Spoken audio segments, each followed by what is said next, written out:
Hi, this is Josh from Federal Signal Tech Support. So today, I am going to show you how to set up perimeter breach warning. What perimeter breach warning is that it uses physical proximity radar sensors to sense if you are near the vehicle within a 25-foot radius. Once in close proximity, it can be programmed so that it will alert the officer when they are at their most vulnerable. When their vehicle is in park, often working on after-shipped paperwork. In this example, we are going to have certain keypad LEDs illuminate, depending on what quadrant of the vehicle the intruder is near, as well as an audible alarm, both on the keypad and a short siren chirp to alert the intruder with the hopes of them stepping away from the vehicle. We will also be using an FS join light bar and rear FS join ILS to further deter intruders by turning on LEDs depending on which quadrant they are near. So, without further ado, let's get started.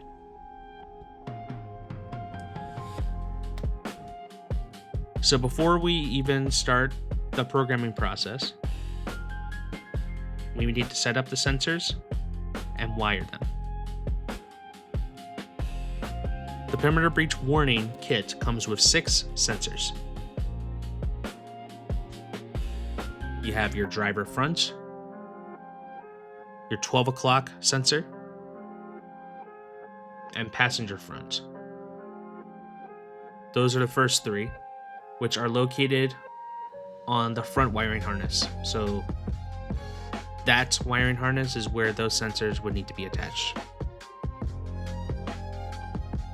And then next, the last 3 sensors, the passenger rear, the 6 o'clock position sensor, and the driver rear sensor would all be tied with the rear wiring harness. Once that is done, of course you would have to mount the sensors to the vehicle using the most appropriate vehicle-specific kit. Then you would have to wire the harnesses accordingly.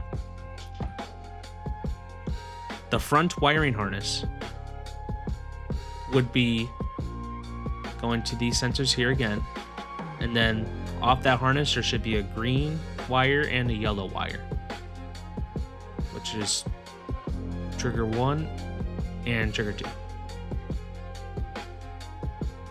These would connect to the Pathfinder inputs 1 and 2. And if you look at the wiring schematic here, inputs 1 and 2 are orange and violet.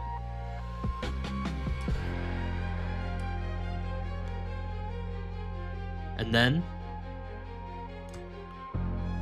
we have the rear wiring harness. Again, you would have green and yellow for triggers 1 and 2. These will of course be going to these 3 sensors here. And then these green and yellow trigger wires would be going to Pathfinder inputs 3 and 4. Which, if you look, inputs 3 and 4 are the white wire with red stripe and the white wire with orange stripe. So once that is done, you just have to make sure that the other wires are wired accordingly, such as the red power wire off both harnesses should be going to 12 volt ignition power, not battery. And the black wires from each of these harnesses would be going to your ground. The brown and white on both of these harnesses are not used, so do not connect them to anything. Feel free to tape them off, cut them, or whatever you need to do to make sure that they're not touching any other wires, the frame, or any of that sort that could short out the sensors. So just make sure that they're not in the way during installation.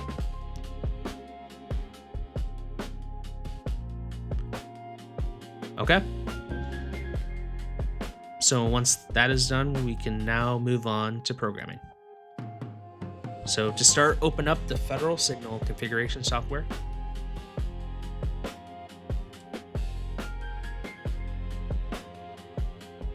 You can open up your file or just open up a blank configuration. It is your preference. Once that is done, go ahead and click Edit Hardware.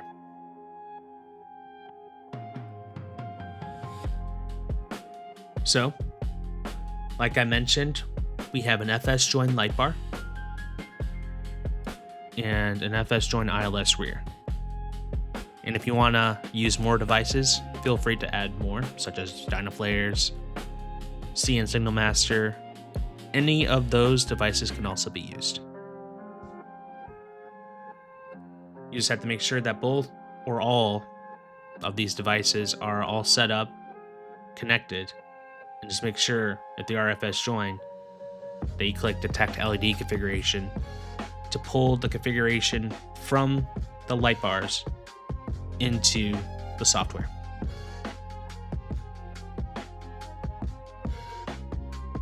Okay, and once your light bars have been added, now we could add, if we go to the green Add Device button on the left, scroll all the way down until you see Perimeter Breach Warning System on the left column.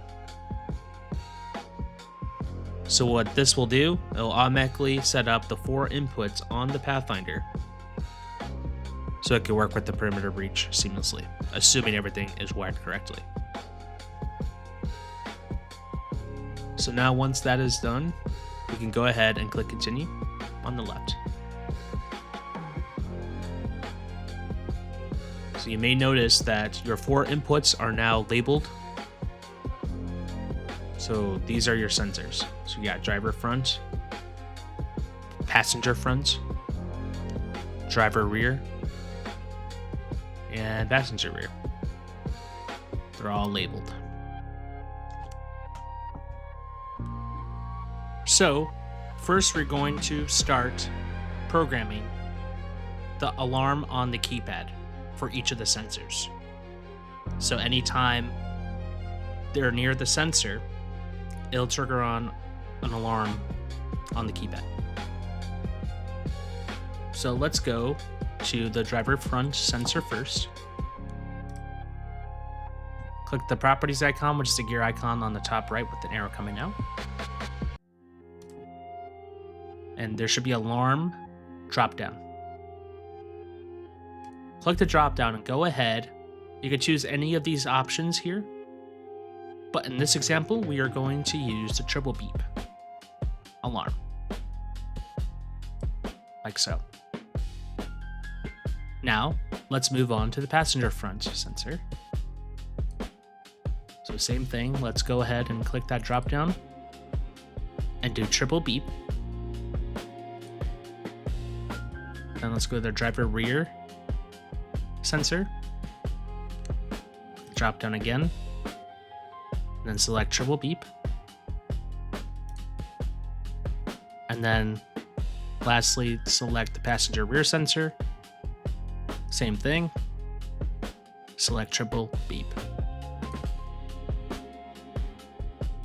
So now all of our keypad alarms are set. Okay? So now, let's create a virtual. This virtual will be used for our siren chirp, or audible alarm outside the vehicle, played through the actual speakers. So to start, go ahead and go to any of the 16 virtuals here.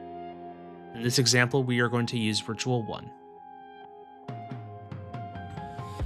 Then go ahead, after you select your virtual, go to the properties icon, which is a gear icon with the arrow coming out on the very top right. We would need to change this to a step button. You leave this alone at 3 steps. And this is very important. We check on auto advanced steps. So I tested this.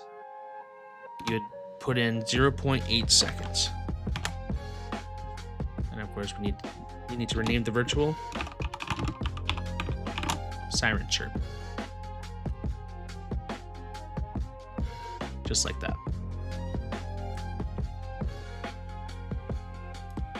So now we are going to use a custom wave file that I personally created, which is a alarm tone, which is specifically designed so it won't play the full whale, yelp, or priority. It'll just do a quick chirp.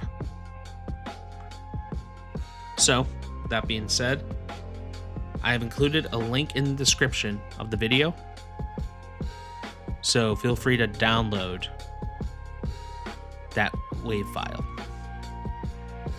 So if you go to the link, this is what it should look like. Just go ahead and click the download icon on the top left.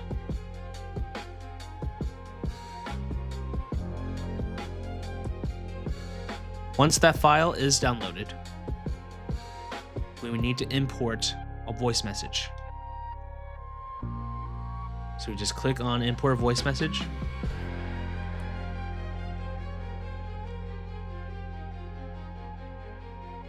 This is perimeter breach warning 2 because I already added perimeter breach warning and you cannot add the same one twice.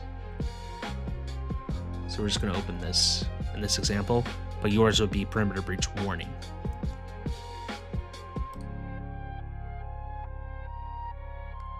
Okay. So now you just go to channel 1 underneath your siren tab and just scroll all the way down until you see custom voice tones. So we're going to use perimeter breach warning here. We'll do it on channel 1 and channel 2. Of course, if you have the PL400 or 400Q, you could use channels 3 and 4 as well.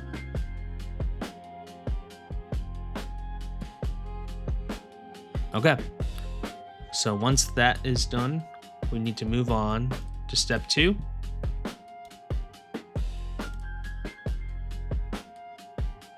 And this will be your tone off. So what that'll do, it'll ensure that the voice message will not loop. We'll just have one quick chirp anytime that sensor is activated. So on step 2, just have tone off for both or all 4 channels. And we do not need anything on step off.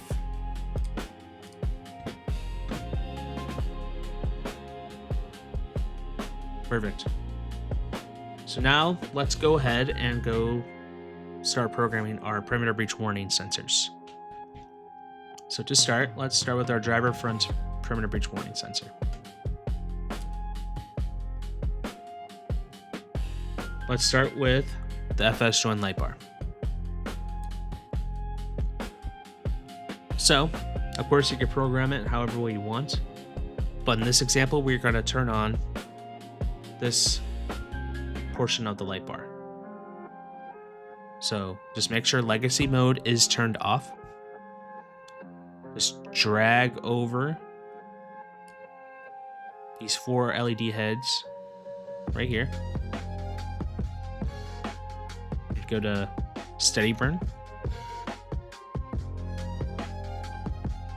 and just check on white, just like that.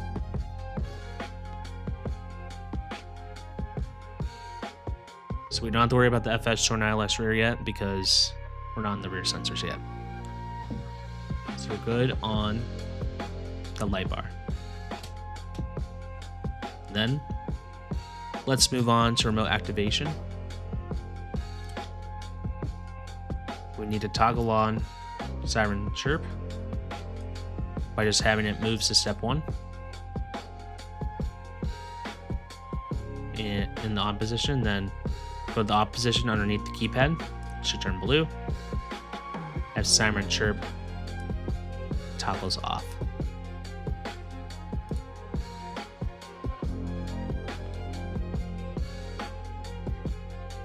Okay.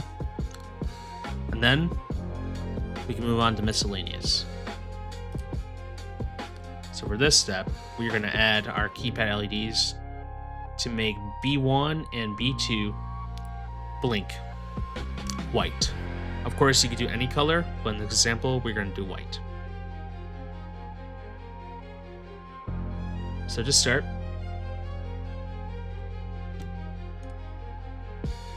let's add, so first, just make sure that you are in the advanced setting. If you go to the top right, just make sure that this slider is moved over to advanced. And then you would go to the miscellaneous tab, just make sure you're on the on position. Click the green plus icon for keypad LEDs.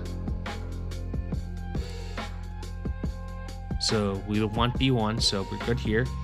We need to change the pattern to blink 1. Well, of course, you do any of these blink patterns here. And then change the color. Of course, you do any color. But in this example, we're going to do white. So we're just going to have white here. So that's B1. Go ahead and click the green plus icon again. And just repeat that process for B2. So change this to B2. Blink 1. And then have the white color.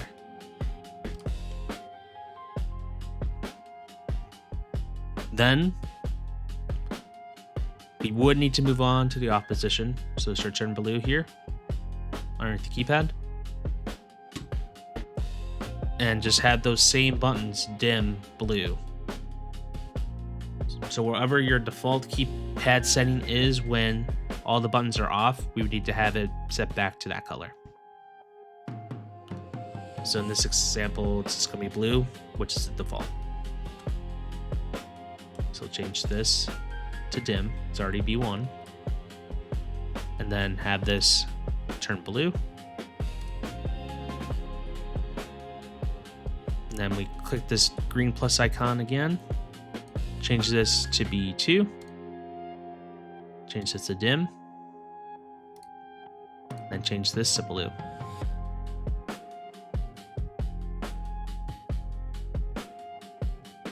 And then we're almost done with this sensor in particular. We just go to properties on the top right. Your icon with the arrow coming out. Go to button dependencies. Just have park is on. Well, we got added to the program. And now go park is on, just like that. So now as you can see, we only want these sensors to trigger on while you're in park because we do not want these going when the vehicle's moving. So very good. So now we are done with our driver front sensor.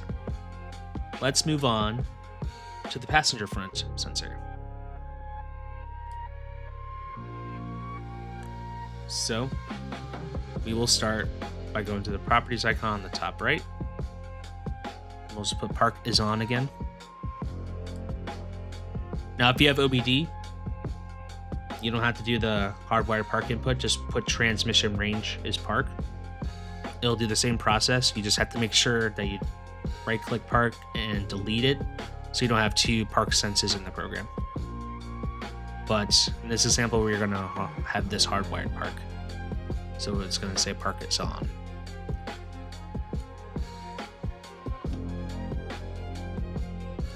Okay, so park is on here, so very good. Now let's program the FS join light bar. Make sure legacy mode is off. Drag over these LED heads on the passenger side.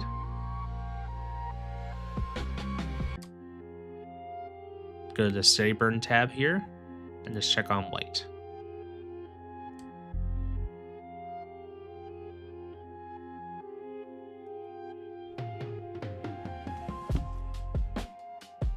Once that is done, you can move on to the remote activation tab. Again, we're going to toggle on siren chirp by going to boost to step 1. And the opposition should turn blue. Have it toggles off.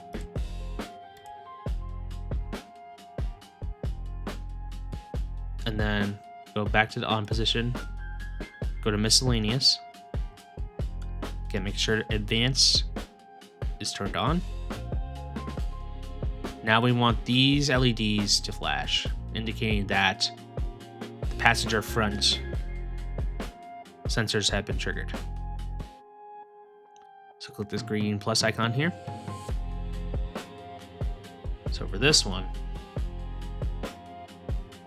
it would be buttons 3 and 4. So let's change this to B3. Blink 1. White. Like so. And then repeat the process for B4. So click the green plus icon again. B4. Blink 1. White. So then we have to go to the opposition here, have B3 dim, like that, and then whatever color the default setting is for off is what it needs to be. More often it's blue because it's the default setting. So same thing for B4 here. Dim and blue, like that.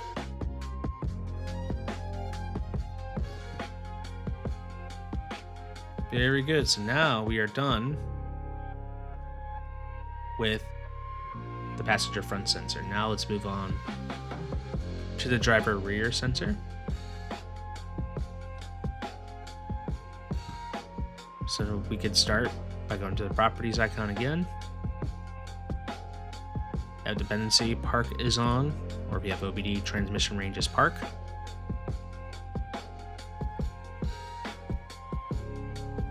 See right there.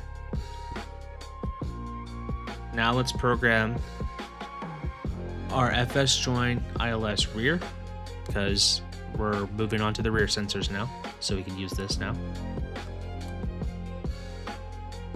So remember, this is driver rear, so we need to illuminate the LEDs on the driver side. So we could just drag over these 4 heads here, go to steady burn. More often than not, you will not have white, so we're just going to do amber here. So that is what we're going to check on.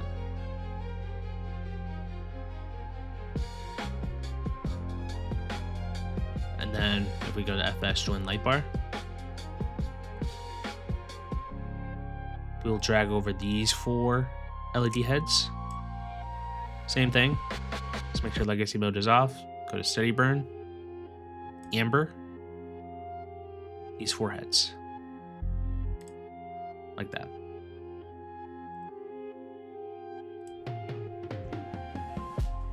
Okay. Now we go to the remote activation tab, toggle on siren chirp by going to move to step 1, and then go to the opposition, should turn blue, have it toggles off. And now we're gonna do, so click on here, should turn red, go to miscellaneous, Now we're not just going to do buttons 13 and 14 to indicate that you're in the passenger rear. We are also going to have slide switch the off LED and slide switch 1, 2, and 3 LEDs blink as well to further indicate that the intruder is in the driver rear quadrant. So let's start by adding our slide switches. So click the green plus icon. We need to change this to slide switch off. And then change the pattern to blink 1 or any desired pattern. Then click the green plus icon again and do slide switch 1. Then blink 1.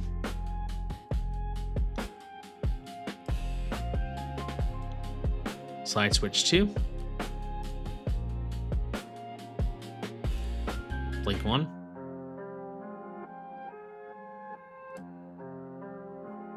Slide switch 3. Blink 1.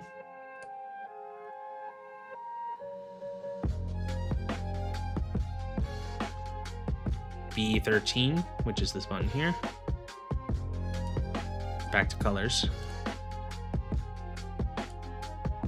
Blink 1. Change this to white.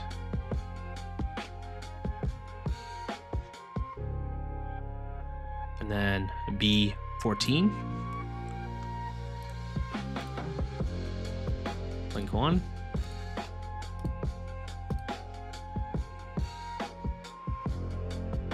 Just like that. So slide switch off, slide switch 1, slide switch 2, slide switch 3, B13, and B14. All for the driver rear. Now we need to go to opposition and have all those LEDs dim. So we gotta repeat this again, but for dimming them. So start with slide switch off, change this back to dim.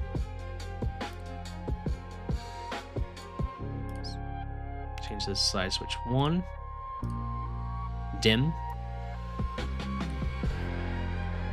Green plus icon again, slide switch 2, dim. And then slide switch 3, dim.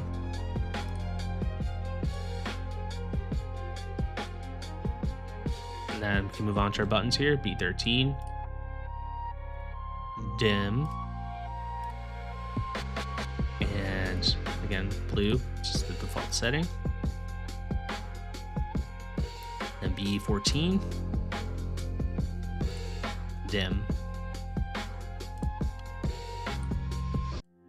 and blue.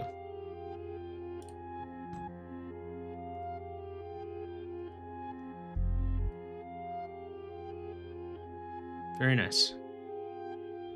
Now, let's move on to the last one, which is the passenger rear. So this one, we're just gonna use B16 and B17 to turn on. So we'll start by adding our dependency for park. Park is on, or if you have OBD again, transmission range is park, like so.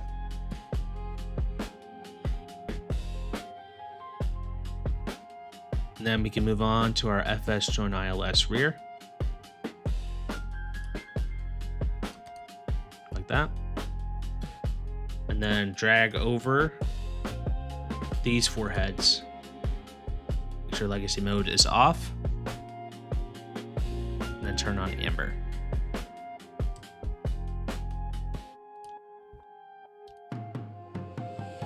Like so. Then we can move on to our FS join light bar. Drag over these 4 heads here.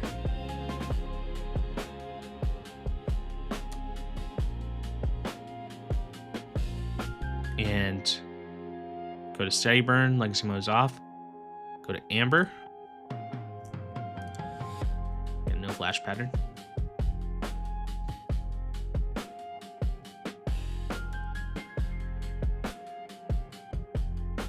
And then once that is done, go to remote activation tab.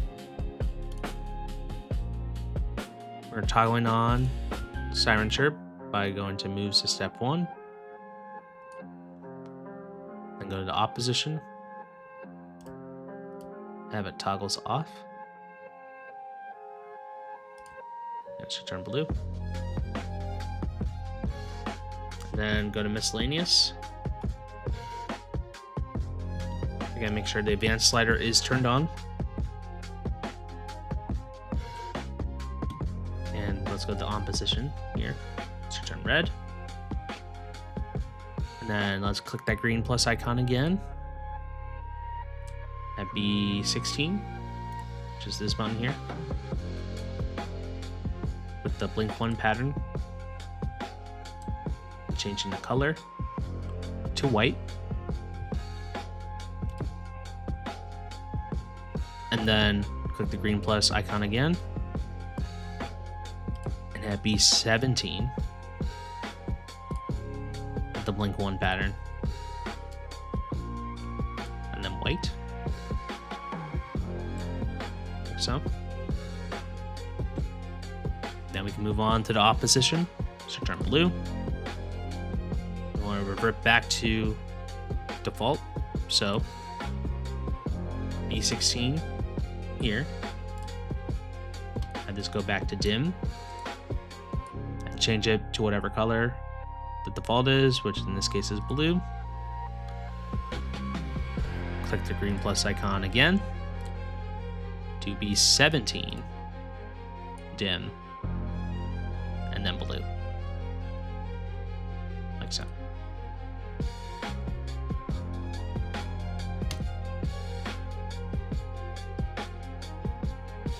Very good. So now if you go to system on the top and then priority settings, always make sure ignition is in the number 1 spot. And that Siren Chirp is above park. And you could have your inputs above park as well. So all the perimeter breach warning sensors should be above park. So we could probably drag park underneath all these, like so. Of course, this is a blank configuration, so your program is probably going to have more features inside it. But regardless, just make sure the Siren Chirp virtual is above the perimeter breach warning sensors, and that the perimeter breach warning sensors are above park, and the ignition is number 1.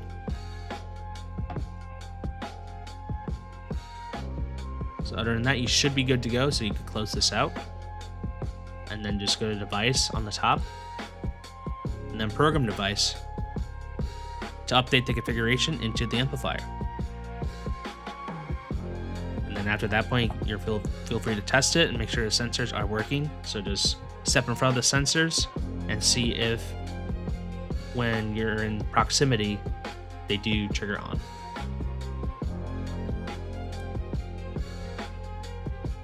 So that is all there is to it. If you have any questions, feel free to call our tech support line at 1-800-433-9132, option 1. Or alternatively, you can send us an email at fsTechSupport@fed.sig.com. Thanks for watching, and until next time, see you later.